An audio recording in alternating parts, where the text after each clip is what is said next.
Good evening, everyone. Apologies for the slight delay as we made sure the technology was working. Welcome to the May meeting of the Health and Wellbeing Board. I'm Councillor Josh Blacker. Oh, there we go. Put my name in the right place. Chair of the Health and Wellbeing Board. Good evening to you all.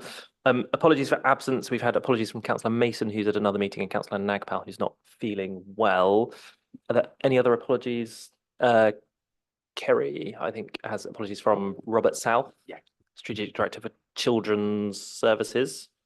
Also apologies from Dr. Christopher Hilton, Chief Operating Officer, Local and Specialist Services, West London NHS Trust. Great, thank you, Cornelia.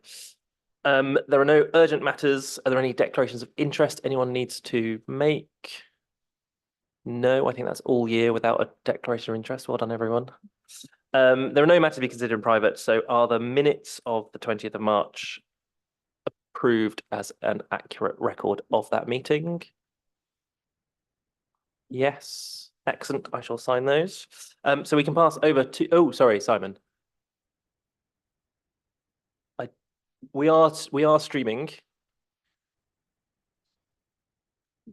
There are some other people on the Zoom call, but I don't know if I think we can go to gallery. There we go. So there are people logged in, but we are also live on YouTube for those members of the public who wish to watch us. So can I hand over to David Crawley from Healthwatch Ealing for the Healthwatch immunisation update. Hello, everyone. Good evening, and thank you for having me. My name, as the kind councillor pointed out, is David Crawley. I am the project officer for Healthwatch Ealing. Over the past year, we led a project where we aimed to examine the views, thoughts, and attitudes towards vaccines from both adults and children. If you're looking through the packet, we have a section about Healthwatch. For those in the public who do not know, Healthwatch Ealing is an independent statutory organisation representing people who use NHS and publicly funded health and care services in Ealing. We collect patient and public feedback and use these experiences as evidence to drive change, campaign for and influence commissioners, providers to ensure design and delivery of services is equitable for all. From the study, I would like to acknowledge our steering group of 11 and 13-year-olds who helped us design our survey for young people in North West London. I would also like to thank the schools and youth clubs in North West London that helped us disseminate our survey. And of course, I'd like to thank the Ealing Council and the North West London Vaccination Board for their input and help with this project.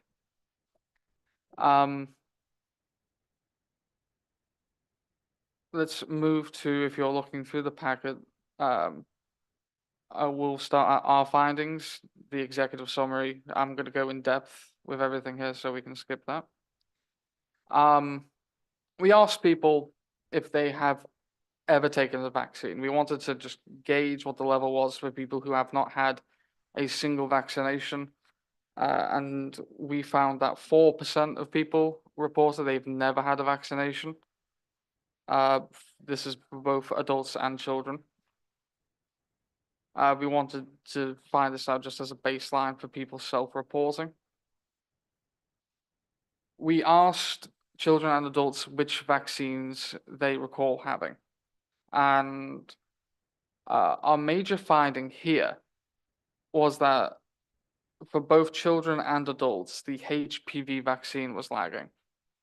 I have liaised with Rajwinder Hira from the public health team, and boys in Ealing have a 35% uptake for the HPV vaccine, whereas compared to England's 62% of boys, so lagging behind poorly there. We asked people to elaborate on why they have not had certain vaccines, and we found that regarding the HPV vaccine, there was a lot of misconceptions about whether or not boys should have the vaccine. Whenever people talk about the HPV vaccine, they know through information campaigns that is linked to cervical cancer in girls. So they think, oh, it is only for girls. Our recommendation regarding this is for any future campaigns, educational materials that are developed around this vaccine to try and put this misconception at the forefront and to quell it for the future. We asked people how they rated their vaccine knowledge. We wanted to know how confident people were regarding what they think they know about vaccines. And most people say they are at least somewhat knowledgeable, with only very few saying they're not knowledgeable at all. We wanted to compare children and adults here because children are still actively taking science classes. They're in PHSC. Moving on to where people get their information about vaccines from. For adults, 46% of adults get their knowledge directly from their GP, with the next highest being other, and other is divided between they themselves are a doctor, they've worked in the healthcare industry, they've heard it on certain websites. Then the next for adults is news. We find a major difference between adults and children here. Whereas 46% of adults get their information from their GP, only 20% of children do. And the biggest for children being science class. What we found concerning was children get far more information from social media than their adult counterparts, and they also put more weight into what friends and family tell them. Those two categories combined are 36% of children list a source that might not be a trusted source of scientific information as their primary source of vaccine information. Our recommendation here for the future in any vaccine education materials produced that a section dedicated to source validity is introduced, so children can know, whilst they do trust their friends and family and while they do follow certain people on social media, they're not the end all be all for information. They're not infallible.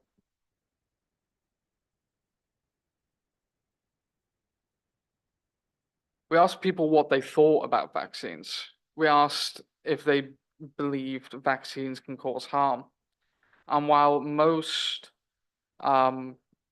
said that they didn't believe it can cause harm, we did see about 20% of people saying that they either agree or strongly agree that vaccines can cause harm.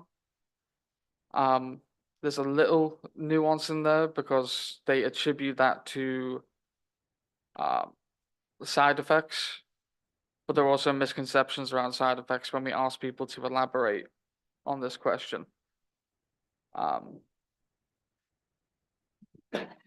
beg your pardon, sorry. Some people told us that because they saw very negative side effects in people that they know, that they trust the vaccine less, or not any vaccine less. I'll get onto that more in a moment. We asked children in particular if the pandemic had any impact on their views on vaccines. 38% said that it had no change on how they viewed vaccines. 36% said it had a positive change for them. 15 said it had a negative change, and 11% said their views changed, but they didn't know how they changed. They didn't know how to voice their thoughts.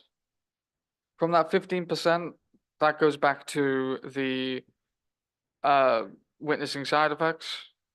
It includes people who told us that they thought the COVID measures by the government were too extreme on civil liberties. And it includes misconceptions surrounding how vaccines work. They thought if I get the vaccine for COVID, I will never get COVID, which is not how vaccines work.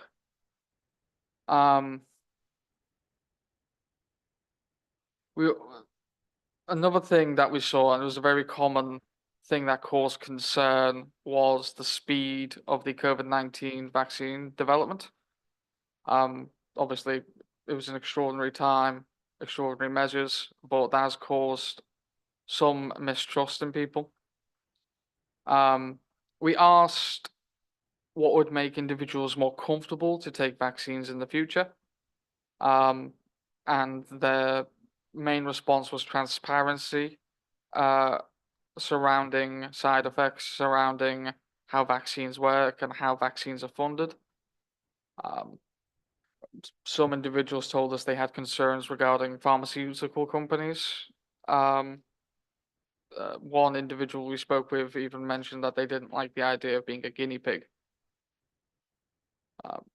And we just recommend that in any future vaccine educational material that we put this thought in the forefront when addressing how vaccines work, side effects, etc. And we also recommend having a more consistent presence in the community, especially at community centres, especially around times like now where we are in the flu vaccine season. That is the conclusion of our main findings. In our appendix, we asked some other questions surrounding the frequency of when people get vaccines. And that was split pretty evenly. Like some people, about half say, yeah, I get a vaccine every year for the flu, and the other half said no. We asked just to elaborate on children's choice, if they thought they should have a right to choose when they get their vaccines instead of their parents having that right. Most told us that's the age of 16 they thought was appropriate. And we also asked explicitly if children wanted to learn more about vaccines. Most said yes, but a majority, a plurality said yes, they would, but a majority were either unsure or did not want to learn more. And I believe that is all there is. There's further demographic information, but that is our update. Are there any questions? Anything I can elaborate further on? Great. Thank you, David, and thank you to Healthwatch for putting it together as always. I think Anna and then Kerry had questions or comments. Thank you, Chair. Thanks, David, for that. And just wanted to say this really adds to our kind of local understanding and engagement with communities. Obviously, we had Institute of Development Studies during COVID, working with a lot of young people in communities, London research as well. But it's great to just have this and really thank you for that collaborative working with our team as well and the NHS teams. Really interesting about HPV vaccine. I think that's something that's quite well known in London, but it's really good to kind of have that local conversations. Again, reflecting about sources of information. I think for adults, that's good. It's GPs and primary care. I was slightly surprised. I'm not sure if there'll be a lot of people that isn't the case for, and I think that's one thing that would be really good to work with you on, delving. Obviously, the numbers are relatively small, but delving a bit more into the demographics. I think we talked with some of that IDS research a couple of years ago about the differences in different parts of the borough and different communities in terms of circles of trust, especially for young people. So some people it will be very much kind of, you know, some friends at school, possibly a trusted religious leader or school teacher or something. For others, it would be Chris Whitty on the news. And I think that's really interesting that some of the findings split by different demographics would be great to kind of explore with you a bit more. And just to say, I think we are working with the Healthy Schools team to update the PSHE curriculum on vaccines. And I think that reflection around just stepping back and overall teaching about what is and what is not a reliable source is so useful. And I think there's a lot of work across London generally on vaccines that's coming to the same conclusions. It's not just vaccine specific, it's much more giving people really good critical skills, especially at that kind of teenager age. Thank you. Thanks. Kerry? Thank you, Chair, and thank you, David.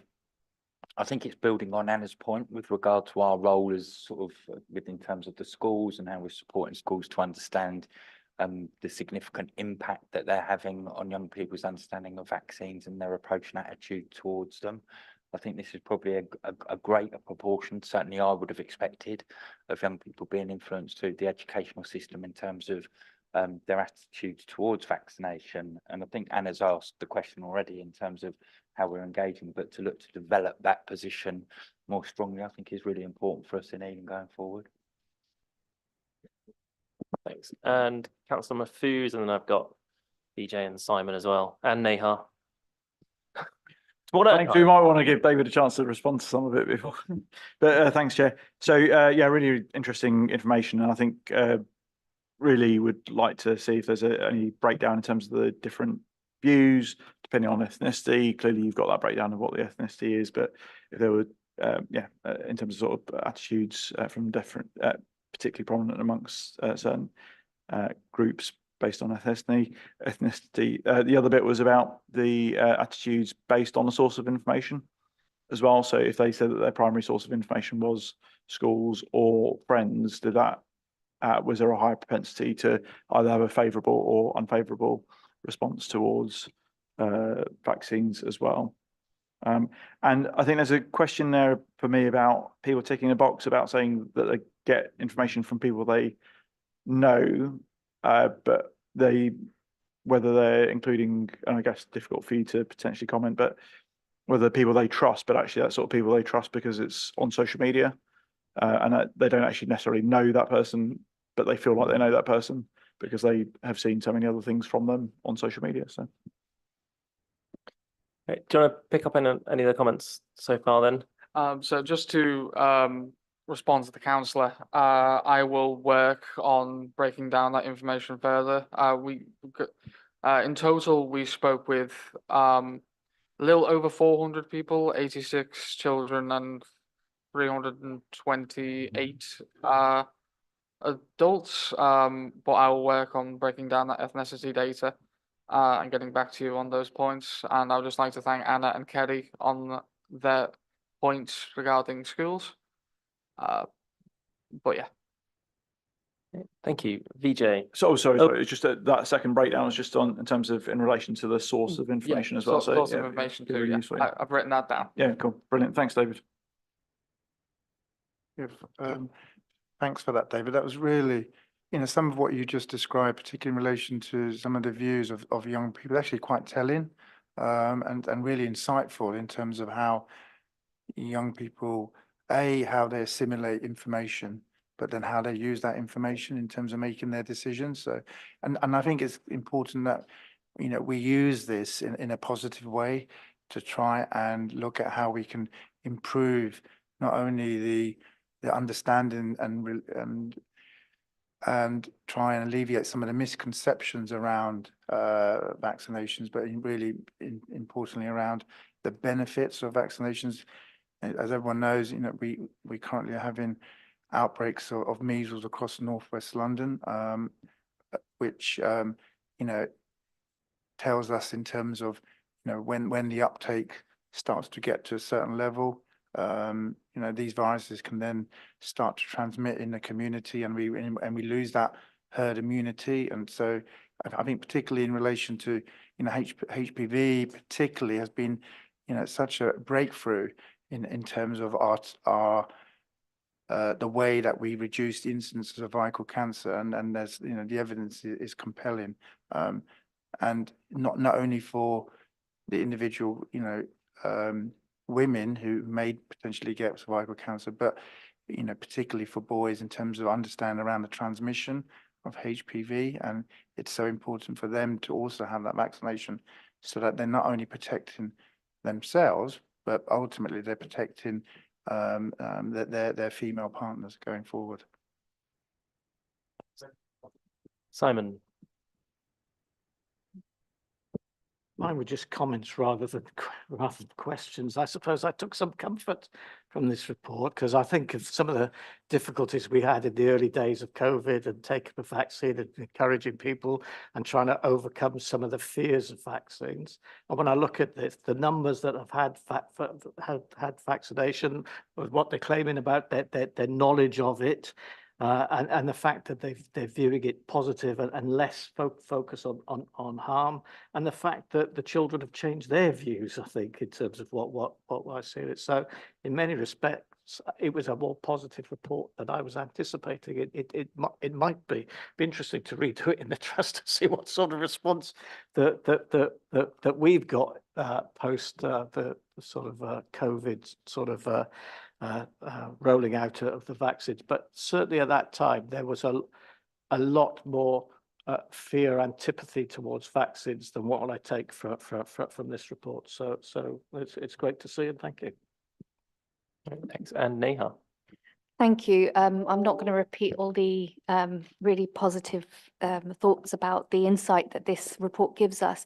I was just an observation that it's across 3 boroughs that this report has been done. It would be really interesting to see if you've got any further breakdown of where in Ealing, or is there a further breakdown of what feedback you're receiving in different parts of Ealing, because it is a very diverse borough, and I think it's building on Councillor Murphy's comments as well. Unfortunately, we didn't ask about which particular area in Ealing people were from, but we can break down by Ealing and by ethnicity, so we'll definitely do that and get those results to you. I just want to respond to Simon's comments, especially around the positive change in views amongst children. They spent a good 2 or 3 years of their very formative stage of life undergoing a pandemic, and those who said that it changed for the positive told us that it is a lifelong change, that they're always going to appreciate the science because it was able to bring them out of the pandemic. Thank you. Any Anna, final comment? Apologies, just one further point, just for the board, that one of the recommendations in here, David, is about presence in the communities and working with communities in terms of building trust. I think that's been such a big learning through COVID. There's a lot of London-wide work that we're part of and using in Ealing. There's a lot of Ealing work on it, and this adds to that, which is great. It's also just worth saying that we've been working with some of our North West London NHS colleagues. They've been putting together very small grants for smaller voluntary community faith organisations to work with them to have some of these conversations. So not a kind of delivery of information or delivery of vaccines, but really kind of moving towards kind of spending time and resources, having some of those community conversations as local trusted leaders. So I think that's a really, there's always issues with the processes when you start doing bids from BCS organisations, but it feels like a really positive step that we're doing. And obviously a lot of the work that we mentioned last time, Neha, about the moves, whether we can have a kind of healthy Ealing team that's out there building up trust, building up the conversations, training people that are already out there in the communities. It all feels like that's moving in the right direction. So that recommendation felt like we were already on our journey with that, so it's really helpful to see that. Thank you. Great. Thanks, Anna. And David, thank you again to Healthwatch from the board for that really good piece of work. Hopefully we can kind of see some positive change from some of the recommendations, and it could be even more of a positive story than Simon's already taken from it. So thank you.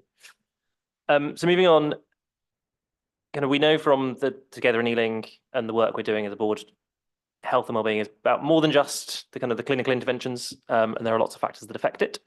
So update on climate and ecological emergency strategy. Jen Peters, who's AD for Planning, Design and Sustainability, and Alison Parry, who's our Climate Action Sustainability Manager. Over to you.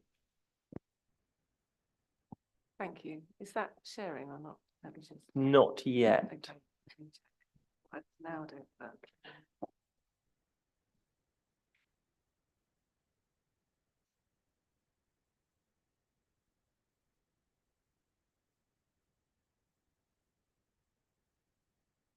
Okay, so Alison's going to go through the main part of the slides, but just to up front say that there are huge opportunities for joint working. I'm relatively new to the council, we started in November, and we're already finding a lot of kind of synergies between what we're doing and what you're trying to achieve as well. So it's all quite interesting and exciting stuff. Okay, going to put the next slide up then. Thank you. I know you've been, we have shared these slides, but I thought it was helpful just to run through them. So in terms of what we want to just cover this evening, one is to give you a bit of background and context to climate change, go over some of the definitions and about climate change in Ealing. Then talk a little bit about the climate and ecological emergency strategy, give you an overview of that, and then mainly focus on the alignments of the climate strategy with the Together in Ealing health and wellbeing strategy. And then at the end, just give some opportunities for further and future joint working, because we already work very closely with a lot of colleagues within public health, for example. So just quickly moving on. So climate change, what do we mean by that? Well, it's a shift in average weather over a period of time. And over the last 50 years, we've seen some very rapid changes to the Earth's climate. And this has primarily been down to increases in greenhouse gases, in particular carbon from burning of fossil fuels. So in terms of what does that actually mean in terms of anticipated changes to us? Well, in the UK, we can expect warmer, wetter winters with up to 35% more rain.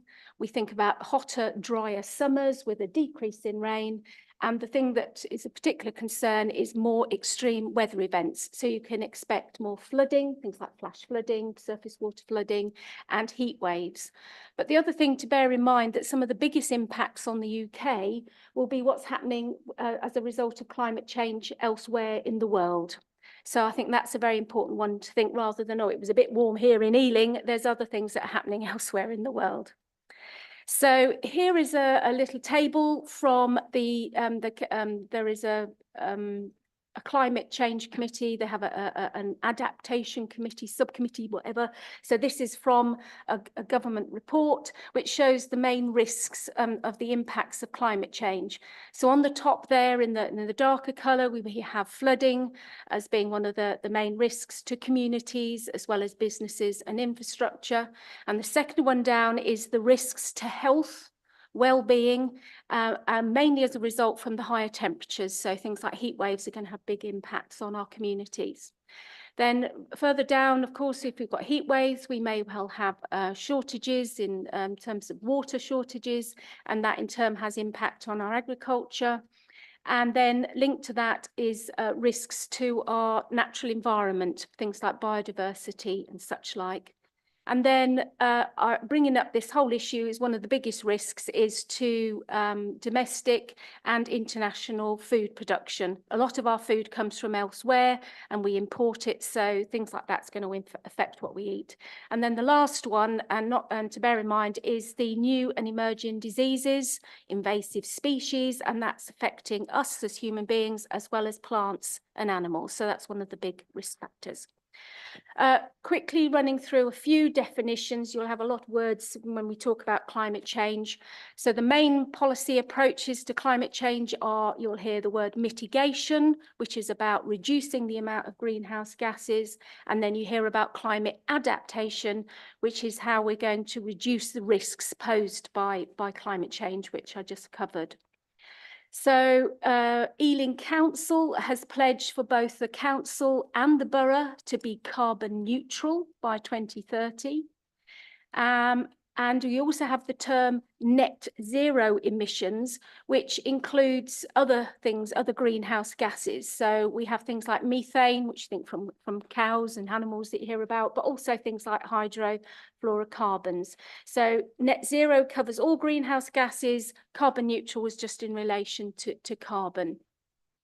And the main ways in which we address it is either by reducing the amount of emissions, the amount of carbon emissions, and then also how we perhaps capture that through tree planting and having natural ways of capturing the carbon. And in terms of adaptation, there's a number of things that we're already doing as a council. You have things like emergency planning or emergency management, them having plans. They have flooding and heat waves as one of their top risks that are for Ealing. And then you have other aspects like multi-agency risk assessments, and you'll hear about heat wave plans that colleagues in social services operate for when things get very hot and for those that are most vulnerable to such matters. And then we also have a statutory flood and water responsibility as a council. So that's dealing with things like surface water flooding. And then not least things like planning policy about how we can future-proof development going forward. And also things like our tree planting, which not only capture carbon, but also help with things such as flooding. So in terms of carbon emissions in Ealing, where does it all come from? Well, in the blue, in industry and commerce, there's about a quarter of emissions come from that. And that would include ourselves as Ealing Council, but also things like Ealing Hospital. Ealing Hospital is one of the top 10 energy emitters or users in Ealing. So just to realise that the industry and commerce would include the public sector. Then there's about a third comes from travel. So that's with the roads trying to get people to use more active travel, but that's from transport. And then about 40% is from domestic, which would be the housings, heating our housing. Those are the main sources of the carbon. So in terms of our strategic approach for climate and the ecological emergency, Ealing Council declared a climate emergency back in 2019. Then in 2021, it developed and it published a strategy about how we're going to tackle it. It focuses on 5 key areas, which I'll come on to in a minute. And that tackling the climate crisis is one of the key pillars of the council. So we've got 3, but one of those is to do with climate change. But I also wanted to highlight here about recognising the spheres of influence. So as a council, that's central. We can manage the carbon emissions as an organisation about what we're doing. We also have a direct influence on aspects such as what we buy and purchase in terms of our procurement. That's 350 to 500 million pounds a year, quite a lot. So we can purchase things sustainably. And also, but the bigger one is the indirect influence. That's other partners and stakeholders. If you're looking at numbers, the direct control of Ealing Council is about 1%. Our direct influence over others is coming up to about 9%. So 90% is about how we engage with residents and other users in order to try and tackle successfully tackle climate change. So I mentioned that our approach in the strategy, we've got 5 main themes. These are the areas that we think we can most influence. So the biggie is around energy. So that's trying to reduce energy usage in buildings and in our homes. It's also thinking about what we're building in the future, about our new development, and also investment in renewables such as solar PVs. A second theme is around food. As an individual, we can have a big control about how much carbon we consume, and there's a lot embedded in food. We import an awful lot, and so some of our choices can actually reduce how much carbon we use. So there's a lot of aspects there, but it also links into things like food poverty and about needing to increase resident access to local foods. The third pillar is around nature, which links in primarily to the ecological aspects. So that's around our trees and parks and our whole environment. But it also picks up some of the adaptation angle about being naturally resilient, things like our plants and planting trees. The fourth one is around travel, again about promoting active travel. And the fifth one is around waste. We are the collection authority as the council, and so that is one of the areas where we're trying to encourage people to reduce, reuse and recycle. So with that strategy, how does that then link to the building blocks of your health and well-being strategy? So this is a direct the image, which is quite hard to see, but hopefully if you've had a chance to look through the slides, you can see that there are some very big building blocks and how they align closely with a strategy, with a climate strategy, things around housing, food, surroundings and our adaptation, transport and the need for more active travel, and other elements around money, resources and education. So quickly moving through the 5 building blocks, I've tried to highlight here about alignments between the two strategies, areas for opportunity for joint working. So energy relates to the building blocks said around housing, food poverty, air quality, because reducing carbon would improve air quality, sustainable energy and creating climate resilient homes. I've highlighted a few of our actions, but ones of particular note I'd like to draw your attention to is the Healthy Homes Ealing. This is where we provide free advice to all the residents in Ealing, so people can either phone up or indeed have a home visit. So people that are in fuel poverty can actually have somebody to come and help and advise how they reduce the amount of energy.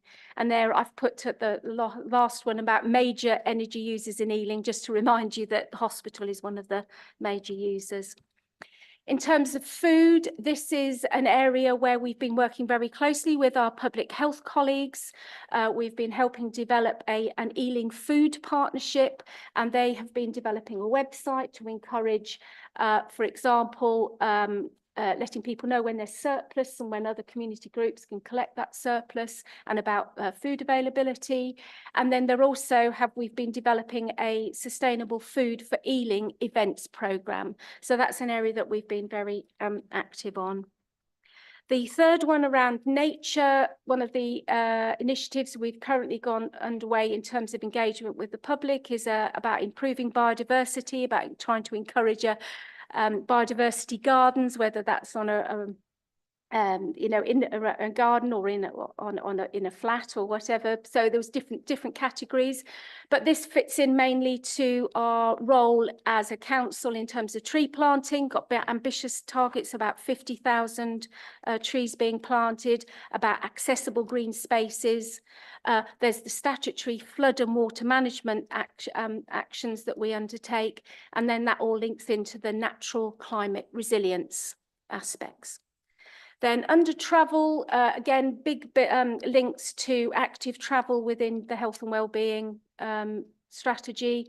Here I've given examples of play streets, where that's a resident-led initiative, where they actually close streets so children can play, but also provision of infrastructure like bike hangers, encouraging people to, by having somewhere to keep their bikes, maybe undertake more active travel. And at the end about, I've put in about improving infrastructure and walking and cycling. So to make it easier, you've got to have things like cycle routes and walkways to make these things easier.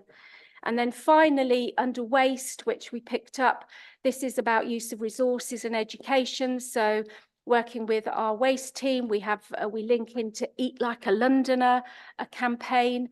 There are also engagement with community groups like the Litter Action Group about creating nice places in Ealing, and then also running waste recycling schools competitions about engaging with schools to encourage them to undertake activity. So at the end then, this last slide is just saying about opportunities for further and future joint working. As I said, we work very closely with colleagues in public health on the Ealing Food Partnership.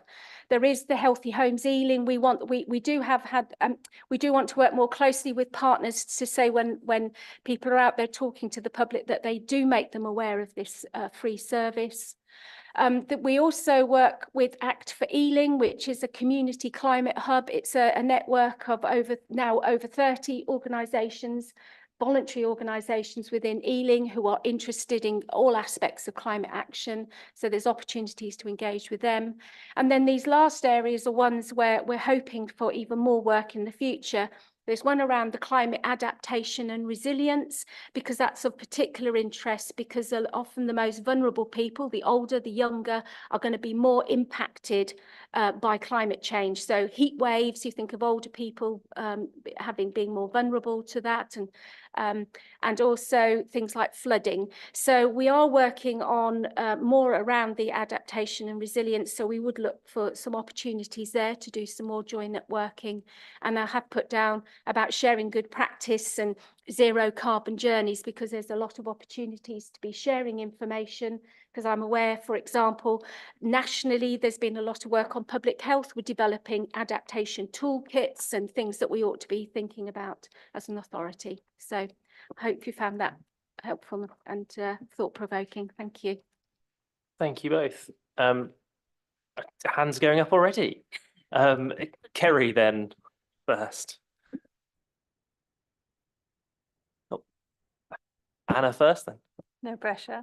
Thank you both. That's really helpful, and thanks for taking the time to come. I think it's just worth the board being aware this is an ongoing, really good partnership. I think climate change has been, you know, it's such a kind of massive long-term overarching plans here. I think we can't not bring it to the board, and I think it would be a really good one under that, you know, that building blocks of health theme to kind of keep an eye on and bring back here. I think the big thing for me, two things that really jumped out. I think one is it's really good to see that very explicit alignment with the strategy and thinking how they can inform each other. I think especially around the partnership work. There's, you know, University of West London, NHS colleagues. There's a fabulous GP who is out there flying the flag. There's really, really good partnership work and a lot of partners that we wouldn't necessarily think about in this space. And I think that's really strong. I think things like the Healthy Homes Ealing is a really good example. I think there's some actions specifically in our strategy around if health colleagues are out there in the community training up as they already do in terms of some environmental things or food poverty or cost of living or healthy homes and vice versa. So I think that's really good just to make those links. The big one for me here is climate justice. I think the very explicit inequalities thread in this will be great to build up over the next couple of years. And I know that's Maddie's strong aim on this. And I think there's so many good champions in this space, but really thinking explicitly of how do we, where we have got initiatives, how do we support people who will be the most affected and who can't afford or don't have the environmental tools around them to make the changes themselves. So I think that's a really good aim for the next couple of years, so that in the next year or two, when we are developing the strategy action plans, we start seeing some of this really in there. Thank you. Okay, thanks, Anna. I've got Kerry, Jasper and Gurpreet. So Kerry first. Thank you, Chair, and thank you both. And just to reiterate what Anna's saying, it's really good to see the close alignment with the Health and Wellbeing Board strategy, and that works really well. Two questions really from me. One is with regard to what is this telling us in terms of our response to hot summers and the impact on the NHS, increased admissions to A&E, and how we respond as a community to the significant changes that we're expecting in the future. As you say, the groups in society, and as Anna said, who are most impacted by climate change are the vulnerable and the disadvantaged and the disenfranchised. And I'm not necessarily clear that we know what we're doing in this space in terms of a response. We talk a lot about prevention, and we're already seeing the impacts of climate change and the climate emergency on the more vulnerable people in our community. And the second point relates to the connected communities agenda and how we use the building blocks within the community to develop a response to the challenges of heat waves, etc. How are we engaging with the community to look out for their neighbours, to ensure that more vulnerable people are supported during times of significant climate pressure on the communities that we serve. I was going to ask what "eat like a Londoner" means, but I'm not going to get into that now. Do you want to pick those two questions up, and then we'll go to Jasper and then Gurpreet? Thank you. So in terms of the response to the hot summers, it's quite interesting because at the moment that's an incident. It's something that doesn't happen, you know, that happens rarely. And so there are things which through the emergency management point of view, that's where those sort of aspects are picked up. So you actually work with the, you know, like the responders about putting in place a heat wave plan.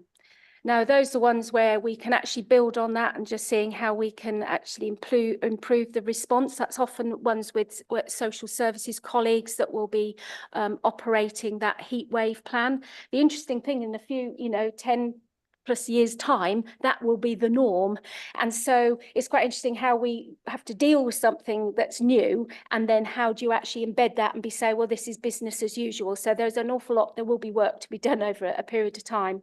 But in terms of the heatwave plan, there are things that I think we could be doing more on in terms of finding refuges, for example. So I know that there's one where you could be looking at different places where people can actually go to get respite from heat. So that could be whether it's local like churches or other centres where you often go to places where it's a little bit cooler. Are there buildings that we can identify of people coming into the council offices where there might be air conditioning and such like? So I think we can be, there's more work around that.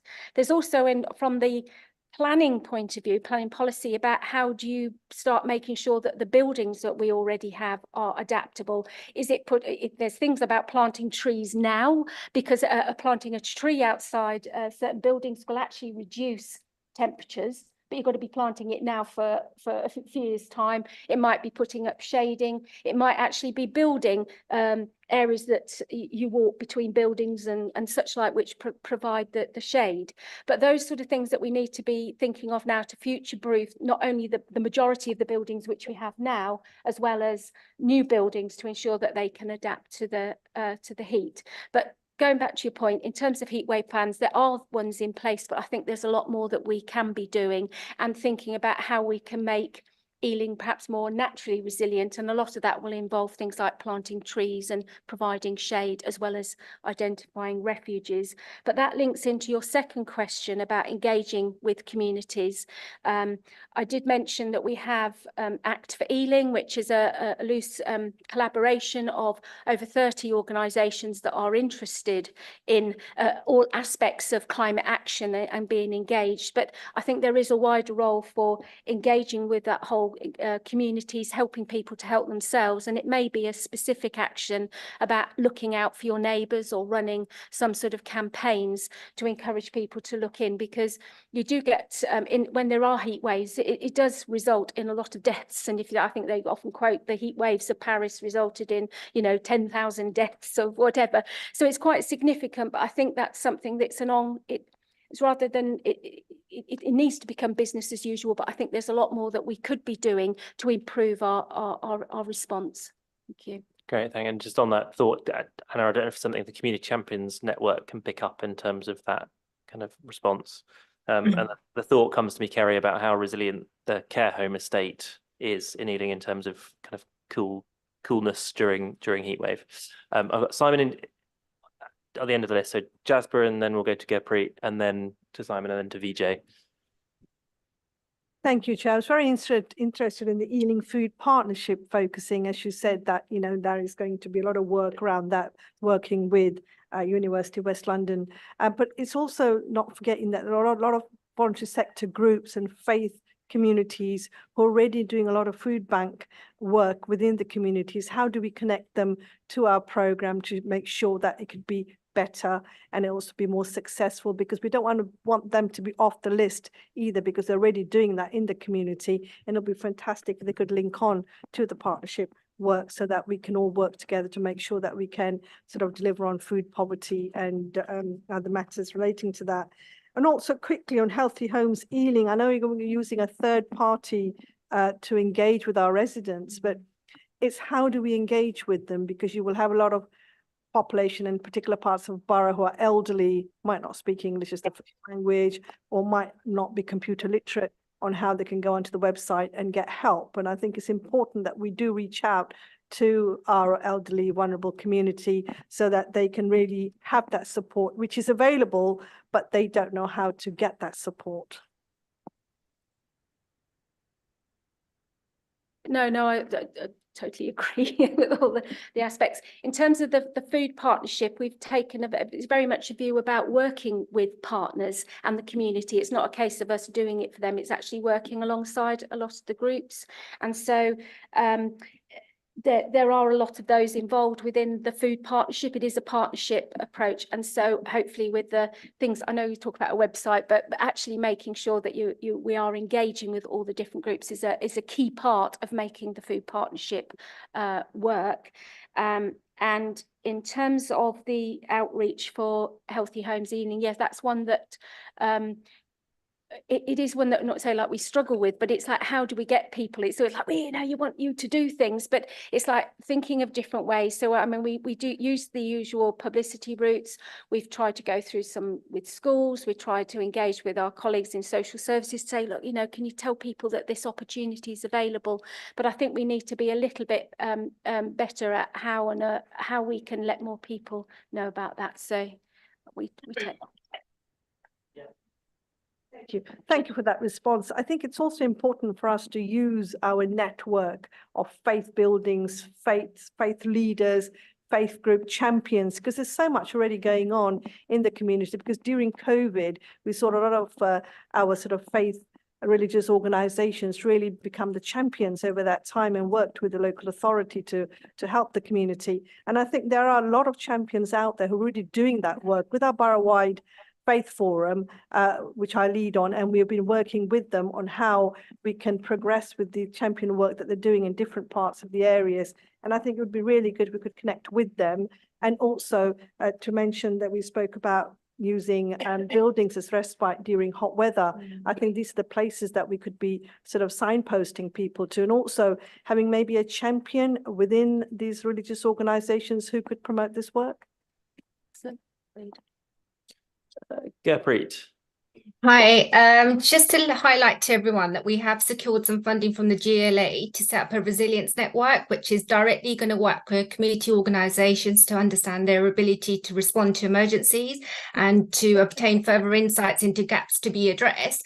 So we are going to be connecting with about 150 organisations, and we are working closely with Ealing Council's emergency team, and it'll be really helpful to have Jen part of that network. Good. Great. Yeah, Jen yeah. is nodding. I think you can see the back of her head, but she is nodding along. And thumbs up for you. Yeah. So I next had Simon. So I thought I ought to respond, having been called out as well, one of the top 10 organisations in terms of environmental impact in Ealing. I suppose two things. One is we certainly are aware of our responsibility in that respect, and certainly when we do new builds on the Ealing estate, we try and make sure that they are fit for purpose and sustainability, but also in terms of carbon reduction as part of those. It's quite difficult with an old estate with old design, old windows, etc. Clearly, we've got to keep our patients warm and safe, but we will continue to do what we can do. And as part of our strategy, you'll hear more about our strategy in a second. One of the things was to focus on our estate and get the best out of our estate between 24 and 26 in terms of our plans. But a question, I suppose, was it'd be interesting to know who the other 9 are, but is there something the council might do, sort of facilitating a conversation with some of those organisations around what 1 or 2 might be doing that's ahead of others that we could learn from, but also in terms of, are there particular schemes that the council's got that we might be able to access intelligent support or possibly some funding to help us improve our estate? Yeah, good question. So we're looking at that. So that's why we know the top 10, because we're trying to speak to them. So it's partly through the climate action work, but also obviously we have relationships with a lot of the industries through our kind of region and economic team. So it's having those conversations. But exactly the point that you've raised, we've kind of come up with, you know, there'll be areas or companies that are doing this well. So can we learn from them? Can we put buddy people up and they can learn from each other? So that is on our agenda. And then in terms of funding, as a council, we obviously don't have very much, but there are opportunities through government funding, and there's I forget what it's called at the Public moment. sector, Yeah. Decarbonisation fund. Yeah, that's out at the moment. So we're having a conversation with kind of Kerry and co about what options there are and where we can tap into that as a council, but also as public sector. So, you know, everyone can be involved in that. Sounds good. But we're not going to name and shame the other 9 other than Ealing Hospital. I've got VJ, Baz, and then Neha, and I think Anna again. So we'll do VJ first, and then we'll see how we get on. Yeah, this is not a question, just really an opportunity for me to actually update the board. So, as everyone knows, or you may know that, you know, NHS have made a commitment to be carbon neutral by 2040 is what the ambition is, and for that to be an 80% reduction by 2028. In Northwest London, the 2 things have been happening in Northwest London. Firstly, we set up a primary care sustainability group, in which I'm in fact the clinical lead for Northwest London. And what we've been doing is that we've had the opportunity to get some funds to allow individual either from general practice or from our local borough teams to go through some sustainability training program. And we've gone through 2 cohorts of individuals who are now working on individual projects around sustainability in primary care. And one of the big areas is around inhaler therapy, which has a significant impact on climate change. So across Northwest London, we have set up a number of metrics to look at how we can improve inhaler therapy, particularly in relation to dry powder inhalers rather than our aerosol meter dose inhalers, and also to ensure that we use, you know, soft mist inhalers and low carb inhalers in terms of how we manage our patients with respiratory conditions. And we've also been doing some work with the GLA in association with NHS England London, and we've commissioned some work to look at general practice premises, particularly around sustainability, because we do know, and Ealing is a particular example, that we've got a lot of premises which are converted residential properties, which are general practice properties, which, you know, one would say are very leaky when it comes to energy efficiency, particularly going forward when you start looking at heat pumps as a way of heating these premises. So the GLA and NHS England London have commissioned an organisation who are working with us to really put that business case, so that when we get to the point where Department of Health and the Treasury have got money and funds, you know, we are ready with a business case to say that this is what we need to do around primary care premises in Northwest London in terms of that sustainability and our ambition to get to carbon zero in 2040. Great, thank you, VJ. Really helpful to know. Councillor Mahfouz. Thanks, Chair. So I think great to, obviously, as the newly elected London Assembly member for Ealing and Hillingdon, great to hear so much funding from the GLA coming through to help out on different aspects of this, and particularly at a time when the government sadly is pulling away from this key challenge that we're facing, and, you know, pulling away from the sort of net zero targets and not tackling the climate crisis in the way that we need to, because actually it's always, sorry, not always, but far too often portrayed as being a cost of either going with tackling the climate crisis or tackling the cost of living crisis, whereas actually there are so many examples that you've gone through and so many others where you're actually, there is a win-win-win. And I'll use one from my previous job that I've just obviously left to go into this one, where I was running a refugee charity, and obviously refugees, many of them are having to come here because of the global impact of the climate crisis. And then when they arrive, they're then having to face the situation of very little income, with challenges around malnutrition and so on. So actually the examples there around preventing food waste, which is immoral, quite frankly, and use of surplus food networks to ensure that people, you know, we are not only throwing away good food when there is enough food around the world to feed everyone, but just poorly distributed. But when we've got that locally being poorly distributed, and actually making sure that we're tackling that, that's a real win-win-win on both the cost of living and the climate crises. And I guess one aspect that was raised earlier, we've got into the position now where we're having to deal with these not just as one-off incidents, but as business as usual, all too sadly, around warm spaces during the winter. Do we need to start thinking about, and what are we doing around cool spaces in the summer? Thanks. I missed that news. I'm sure we'll come back to it later. Neha. Thank you. So just two other things. So 4 of the top 10 are health estate, and I've put the various leads in touch with our council colleagues. So thank you for that offer. And the other thing was we've also been, during the winter period, really pushing the Healthy Homes position through targeted work with our social prescribers and our GP practices, who are seeing some of our most vulnerable elderly going into homes and seeing that position. But I think we can do more around during the warmer climate as well. So happy to have conversations about how we link our social prescribers into that as well. That'd be brilliant. Thank you. And then Anna.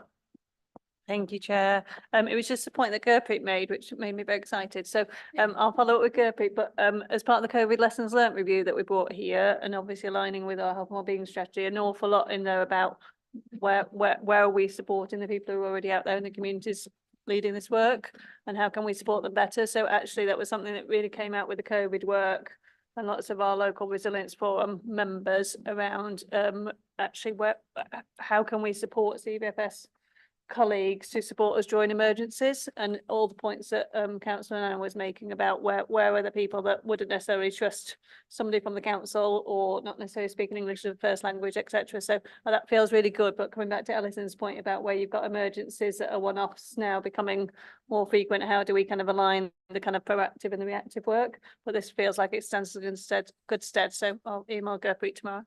Thank you. Great. Thank you. No other comments that I can see. So Jenna, Alison, any final thoughts or reflections on discussion? Only to say it's been really helpful, and there's kind of 2 or 3 things that we can follow up out of this. So it just shows how useful having these conversations is, and we just keep talking, I think. Thank you. Brilliant. Well, thank you very much for coming. You're free to stay for the last 2 items from Northwest London, or you can go and make the most of a warm evening, a cool warm evening compared to I think the ones that we will be experiencing. But thank you very much, and I think absolutely right that we bring those issues as part of that wider work on the health and wellbeing strategy. Speaking of strategies, we have an update from NHS London Northwest Trust from Simon and a host of colleagues, it looks. I do have a couple of colleagues with me who I'll introduce in a second. A couple of them have appeared on screen, but we were grateful last year to as part of developing our strategy, the engagement developments we held in Ealing that were helpful in shaping our strategy at the time, and we also came and presented the strategy to the Health and Wellbeing Board and got good support, and it timed with other strategies being developed, I think, from West London as well as the council strategy. So it was quite helpful timing. But one of the things I think in terms of doing that is quite important that we hold ourselves to account for what we said we were going to try and do as part of the strategy. And we're doing that internally in the organisation for our own staff. But we also think it's important that we share the progress that we're making on the strategy with our partners and you here in Ealing in terms of the support you gave us last year.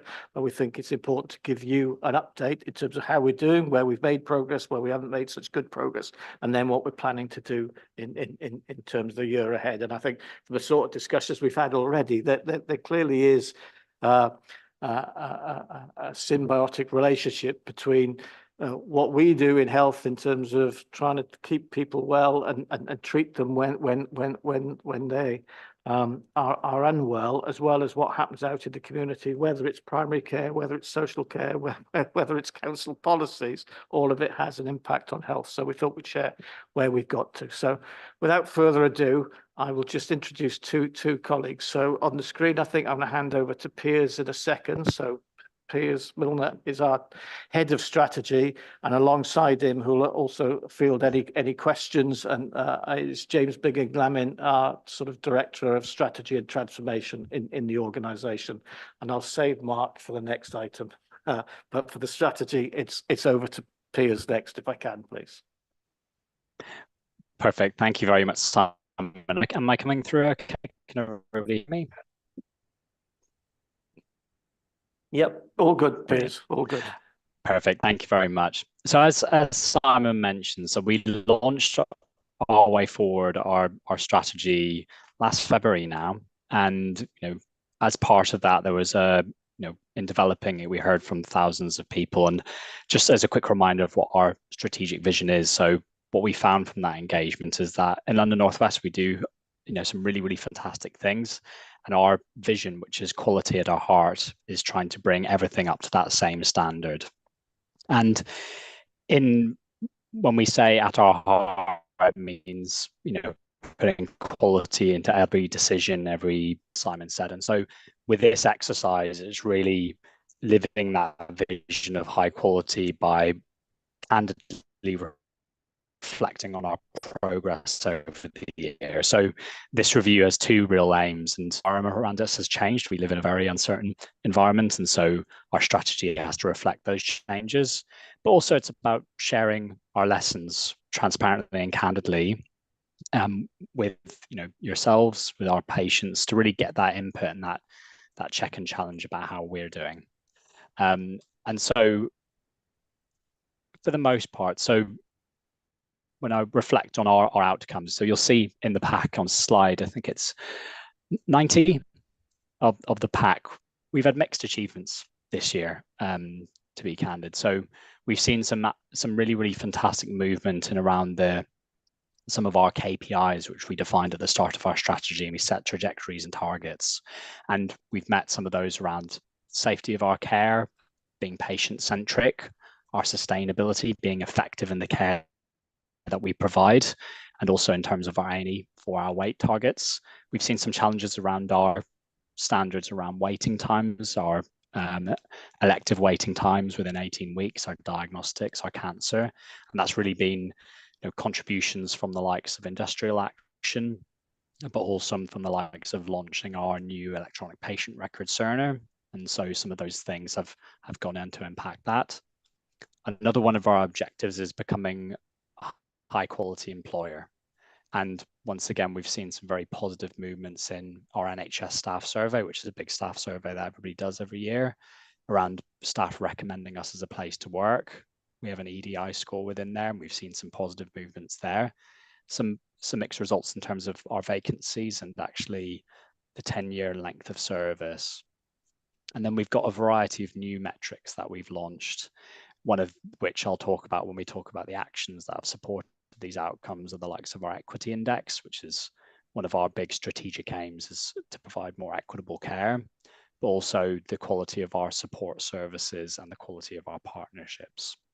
So moving on slide 91, it's a very broad overview of some of the actions and things that we've done over the course of the year to support some of those outcomes. So as I mentioned, we've had one of the big ticket items of the year has been launching Cerner, our new electronic patient record. We've had some really amazing capital work delivered. We've got our modular ward, which opened about a month ago or so, our elective orthopedic centre, which is fully opening on Monday, as well as an endoscopy suite, and a variety of other things in that. Some of the more novel things in there, we've had our equity index, which is really how we are tracking strategically our vision to become a more equitable provider of care. And that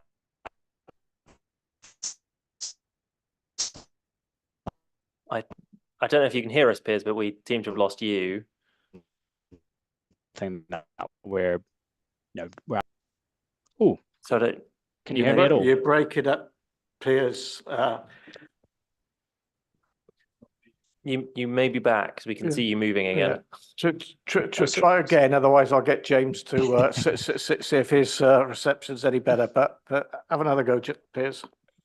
Apologies. So yeah, I'll move through this. So really overall, No, we've lost you again, Piers. James, do you want to really, take really over? positive actions.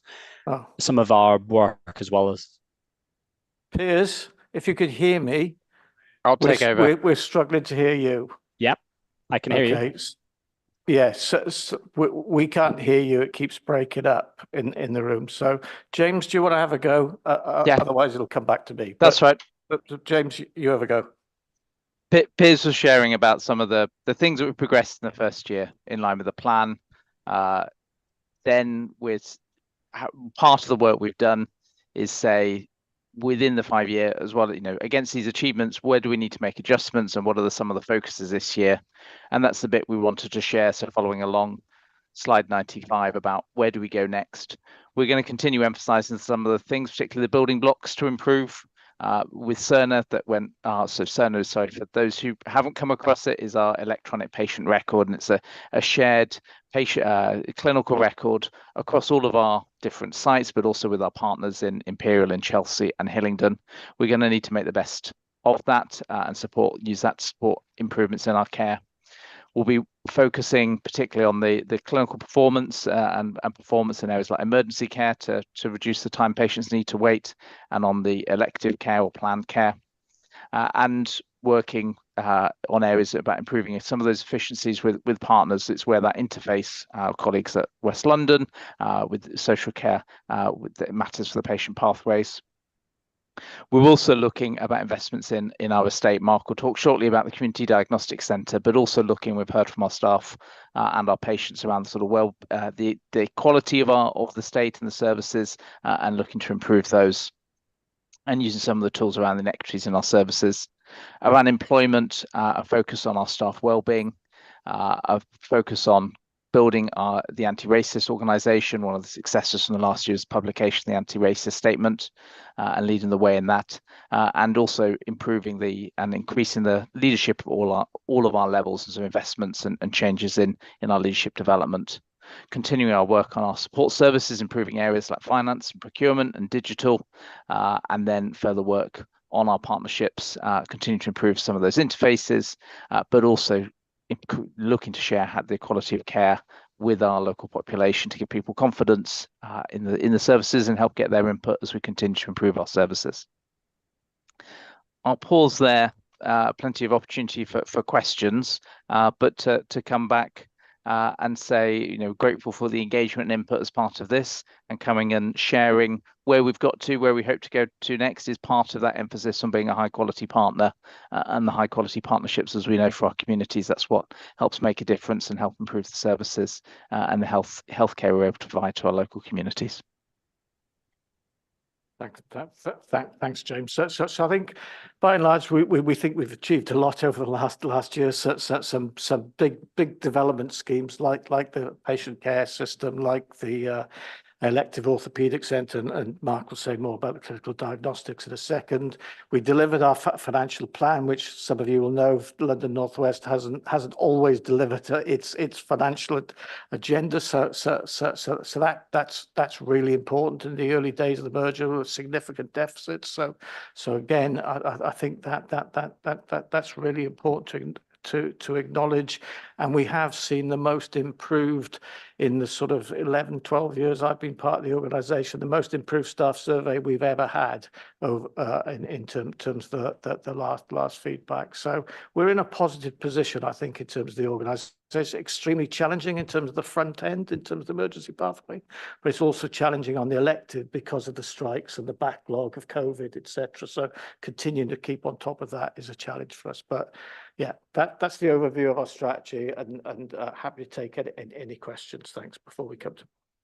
Great, Simon, Piers, and James, thank you very much. And first, thank you for the openness and transparency here, and to the level of the pestle analysis at the end is really good to see. And very glad to, obviously, from my perspective, to see that you're planning for a potential change in government, would be helpful. The equity index is really interesting, because I know that kind of equity of access and healthcare and quality was something we discussed when we discussed the strategy as you developed it. It's obviously First question is a very basic one. 0.13 watts. What is the kind of the unit you're measuring, and how are you measuring it? And you are saying you're setting a baseline, but what are you expecting it to be? What would be perfect on that? Is it 0 in terms of that variation, or is it 1 because everyone's at that stage? So just a kind of, can you explain the equity index a little bit more and help us understand what we're looking at on that point would be really helpful. Thank you. Well, Given- I hope his connection is better, because, so sorry, was that James or Piers? I was going to come in assuming Piers' connection hadn't improved, but acknowledge that he's the brains behind a lot of it. So the equity index is new and innovative. I think it has potential as well, not just in healthcare, but other services. What are the central challenge roles? When you look at equity on an individual metric, be it A&E, be it friends, family, or any metric that might be out there, you're always looking at one metric at a time. And the question we asked ourselves with strategy is, how do you know the changes we're making to our services are an improvement? So how are we becoming more equitable across a whole load of measures at once? And that's why we came up with an index that aggregates the level of equity across a number of different measures in a single number. So the number itself is meaningless. 0 is indicative of services that are and outcomes that are much more equitable, and 1 is indicative of outcomes that are very inequitable. The way it's calculated is for any metric, and we developed this through a co-design group involving patients and our staff and others, is to take a metric, look at the performance cut by deprivation. So we're looking at patients or the outcomes for each deprivation decile. Look at the performance for each different communities of racial background or race, and then another measure. Depending on the measure, sometimes it's age, sometimes it's sex, sometimes it might be another outcome. It depends on the metric itself. And we compare the difference between the very best performing group, wherever that might be, and those different measures. We then divide that through to give a sort of standard number, because different metrics will have different things, and that gives a number for that individual metric between 0 and 1. You then take the average across all of the different metrics you're looking at. That gives you the equity index as a whole, and that's where the 113 comes from. So in terms of setting a baseline this year, it hasn't been used before. That's why we needed to sort of see where we were. We'd like to see progress over the strategy for that number to get smaller and smaller, because that's indicative of our services being much more equitable across a whole range of dimensions that matter around the people's sort of affluence, around racial equality, and other measures that might impact that outcome. And I mentioned it at the start, this could be relevant for others, so other local authority services. So when you think about some of the outcomes you have, it could be a way of thinking, actually, how is that different for the different communities in our borough across a whole different range of metrics, for different, what the background, affluence and neighbourhoods, and being able to see if there's an improvement. It also, because using that sort of consistent metric, it helps you see where are the greatest challenges. There are so many to go after. Where do we start? And it's helping us say, well, actually, these are areas where there's much more inequitable outcomes on this measure, so we should prioritize effort here, compared to, say, some of our safety metrics, where we're already very equitable in that outcome. And that makes sense, because some of the safety metrics, it's sort of a very high standardization and focus on getting it right every single time. Areas like, say, patient feedback isn't an area we've explored in the past. There's a much higher degree of inequity in the feedback we might be receiving as an area, therefore we're prioritizing doing work on. Thanks. I think I just about followed the kind of the algorithmic nature of it, but it might be interesting to see some of it broken down by the different services, because I think as an aggregate, it tells us about the trust, but not necessarily how different groups are affected in different services. So we know. Anyway, we know all this, and I don't want to dwell too much. Simon, very quickly, and then we'll go to Anna and others. All I'll just say is it is embryonic. We haven't really used it in anger. At the moment, we're holding the mirror up to ourselves and just telling you that we're in the process of developing it and refining it. But it is the sort of thing when we're looking at volumes of admissions and where they're coming from, which postcodes, which sort of ethnicity, which sort of conditions, what age profile, etc. We'll start to use it by looking at those kind of things that we will then. So it probably is worth us having conversations with the directors of public health in each of our boroughs around where we've got to with Index and how we're using and sharing it. So be very happy, Anna, to work with you and your team in terms of that going forward. Great, thank you. Kerry. Thank you, Chair. And I think the work with Anna and the team around the Qualities Index would be really helpful.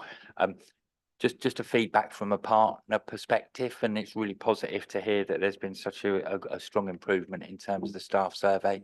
Feedback from my teams when they've been meeting with colleagues from the Acute Trust over the last 3 to 4 months has been really, really positive. They said they can feel a real shift in terms of how people are feeling, and the work and the engagement has significantly improved. So it's not just the survey results that you're getting, we're also seeing it through the partnership process and how we're engaging with colleagues. So really, really pleased. Thanks. Anna? Thank you, Chair. A couple of nerdy ones from me. So I think Piers, just to say on the equity index, it's really great to see us moving forward, and Piers is already linked into the inequalities group that sits under the board. So we're working across a borough-based partnership with colleagues in local authority and NHS about sharing that and testing it out and thinking about whether we, what do we do with it across the system. And I think that's really great in terms of the alignment with the strategy where we're sharing, learning and trying things. I think similar to that, my second point is around, there's something in there about measuring partners recommending working with a partnership. I think I might have been one of the 5 that filled in the survey. So, but I think it's something that we really thought about when we were writing the health and wellbeing strategies, that whole thing about how do we measure change from this? And a lot of it was the kind of real soft stuff around how we're working in partnerships. Are we trusting each other? Are we challenging each other? And it might be worth a conversation separately on, if you've tried measuring that and we haven't got that far, it would be really good to kind of share that as well, because actually they're really important qualitative measures of work in this space, and really good to try it out. Thank you. Thanks. And Vijay? Thanks. And Simon, you touched on it earlier, particularly in reference to those constitutional standards and in relation to staff vacancies. And this is not unique to London North West. It's it's also had a great significant impact on our other NHS trust in North West London. My assumption is that this particular pack is just a high level pack. So in terms of the strategy, there would be much more detail in terms of your detail pack around the strategy and approach that London North West is trying to continue to deliver in terms of meeting those constitutional standards, particularly around the planned care and diagnostics. But it doesn't quite come out in this pack in terms of what the approach is. But I suspect in your detail pack it would be there in a much more clearer way. Yeah, in our sort of monthly operational performance reports, we've got all that detail in terms of our where we are against our constitutional standards, where we are against waiting lists, etc., where we are with vacancies, where we are with finance. So yeah, that's our monthly operational performance pack where we've got this detail. This is just a high level pick of some of the key standards that the ones we were targeting for improvement on as KPIs and measures for the things where we were looking for a step change in our strategy and performance levels. Those are the ones that have materialized as part of the key metrics for that. But below that, there's a whole range of performance standards we monitor on a monthly basis. Yeah, and they're available in our public board papers and stuff. I happily I don't think you'd want to go through them here, but I'm happy to forward them and send them to anybody who wants them. The link would be great so people can read at their leisure. Any other comments? No. If not, thank you very much again for the update, and long may it continue. And we look forward to the implementation of the index would be really interesting. So look forward to seeing how it's used in future. But sticking with you, Simon, for the mobilisation of the Community Diagnostics Centre at Ealing Hospital. Yeah, we mentioned this one before in the fact that we got the support and the funding to build the unit on the Ealing site. It's been being built and it part opened, I think, in December, but we're now about to open it completely in the next couple of months. But I'll hand over to Mark Titcombe, Hospital Director at Ealing, for an update in terms of where we are. Thanks, Simon. Thanks, everyone. Just so a few words around the community diagnostic centres. We know a national programme, and the Ealing hub for the CDC is one of 3 in northwest London. So there are smaller sort of spokes, as they're called, for the CDC at Willesden and at Wembley. Both of those are already open.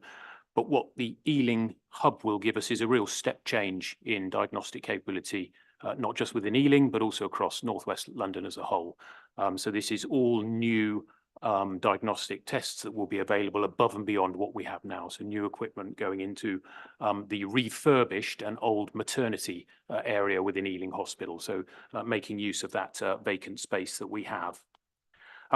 Quick reminder on timelines. As Simon said, we're pretty close to opening fully now, about 7 weeks away. So due to open fully on the 24th of June, or certainly within June, and we're on track for that. But we were able to open some services at the end of December. So within 2023, a little bit earlier, some interim facilities using some temporary MRIs, some temporary CT scanners, and also a small ultrasound facility within the new build. So we've been able to test some of the pathways with our patients over the past few months and try and refine them ahead of opening. And we've also used the 2 facilities at Willesden at Wembley. A group of us visited one of those a couple of weeks ago to go and take some of the learning from those as they're already open, talk to some of the patients, talk to some of the staff, and just make sure that we're doing everything as we can in terms of sort of best practice at Ealing to make sure it's as good as it can be. Significant investment, £30 million worth of capital, this centre, and 125 new staff, and we've done really well with recruiting the staff for it.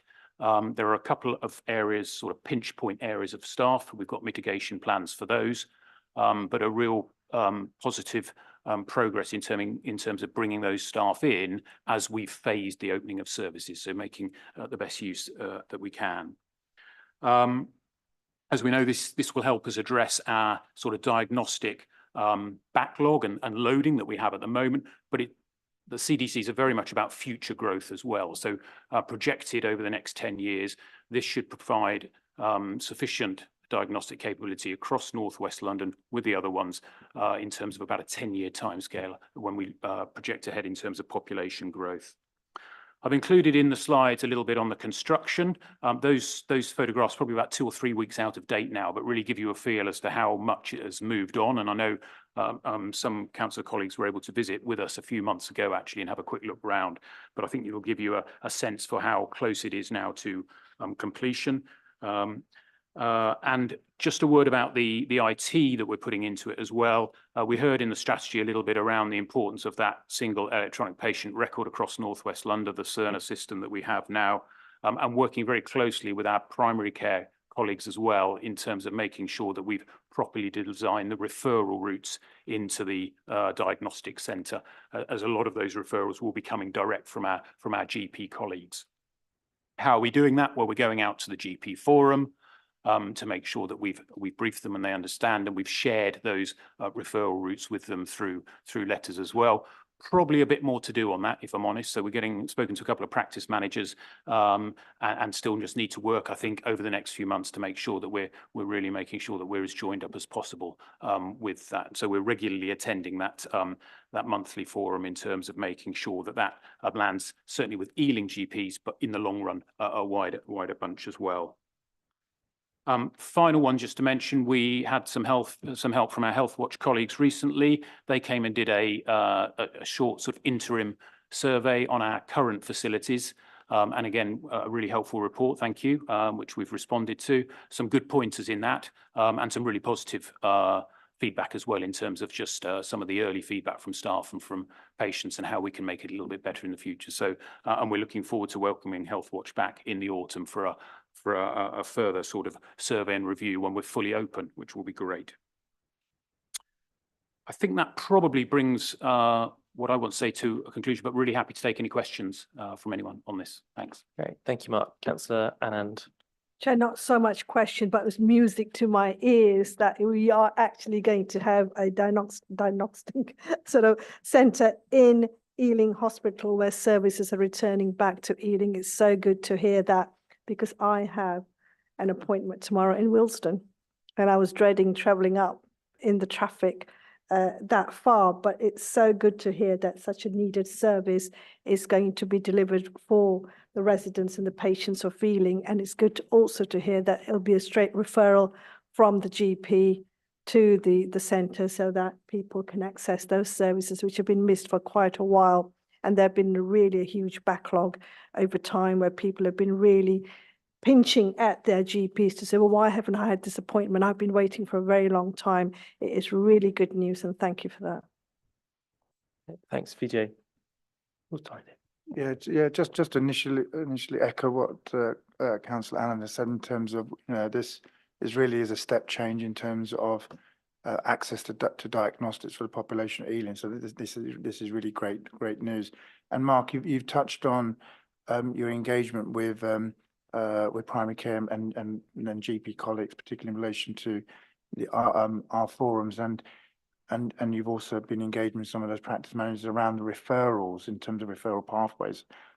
One particular area which you've described in this pack is around adult phlebotomy. And I think it's perhaps something we need to take outside this meeting. As you know, Mark, we've across North West London invested a significant amount of time and effort and investment in terms of adult and children phlebotomy in general practice, and we've got a significant amount of provision already set, and that continues to expand. So we just need to think about how the CDC will potentially complement rather than divert patients from having their phlebotomy closer to home, i.e. their individual practice, rather than going to the Ealing Hospital site.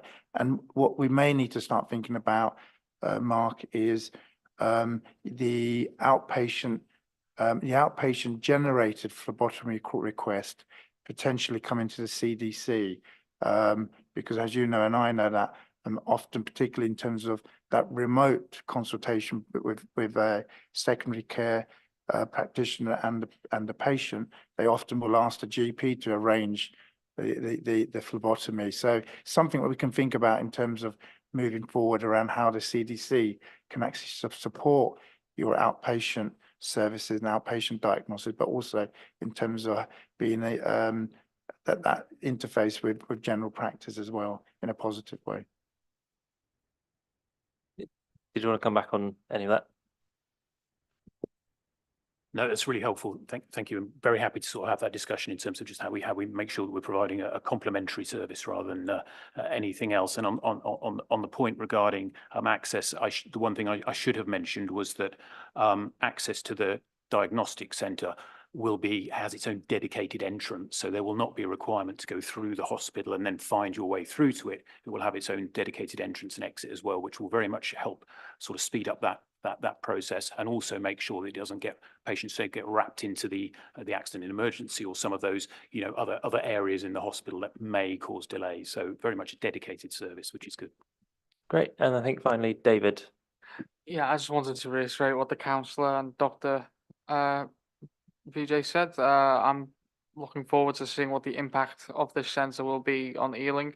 Having visited in its early stage, I can't wait to see into what it blossoms. Just a question, you mentioned clearing the backlog, the diagnostic backlog.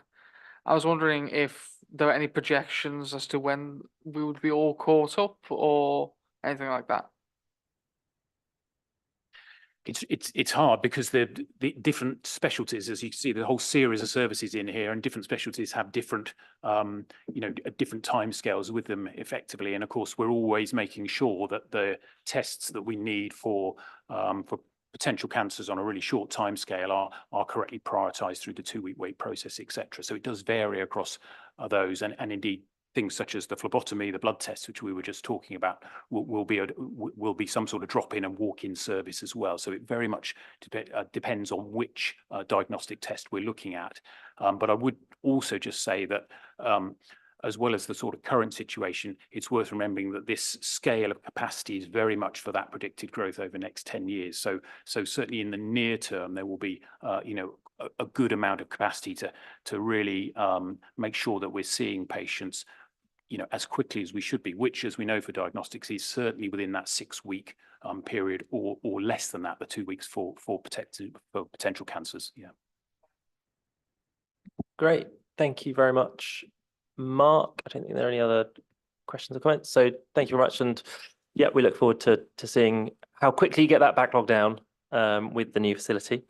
Item 10 is the work program. There's a list of items there. I think there's some juggling around that needs to be done in terms of when they come and the sequencing over the next few meetings. But I think we can probably take that up offline. And as always, if colleagues do have items to contact Anna, probably in the first instance, to discuss.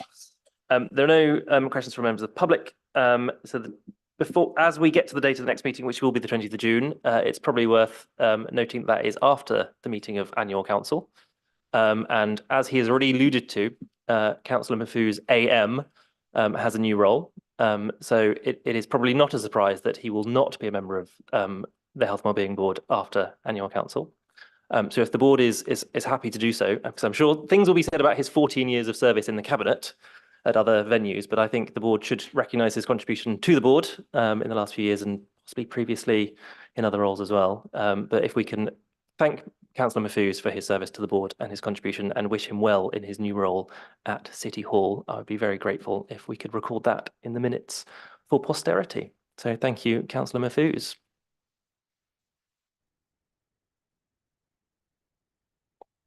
Thank you very much, Chair. And if I may return the favour, I think you've chaired the Health and Wellbeing Board excellently over these past few years. And as I understand it, you will not be, this will be your last meeting chairing this board.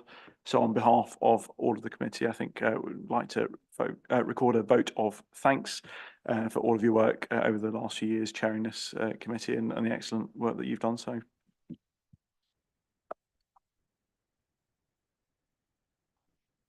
thank you. I'm not going quite as far as you, so I think members of the board might see my face around the table in another guise on the 20th of June, which will be our next meeting. But thank you very much, Councillor Mafuz, and to you all. And I shall see you, I hope, on the 20th of June.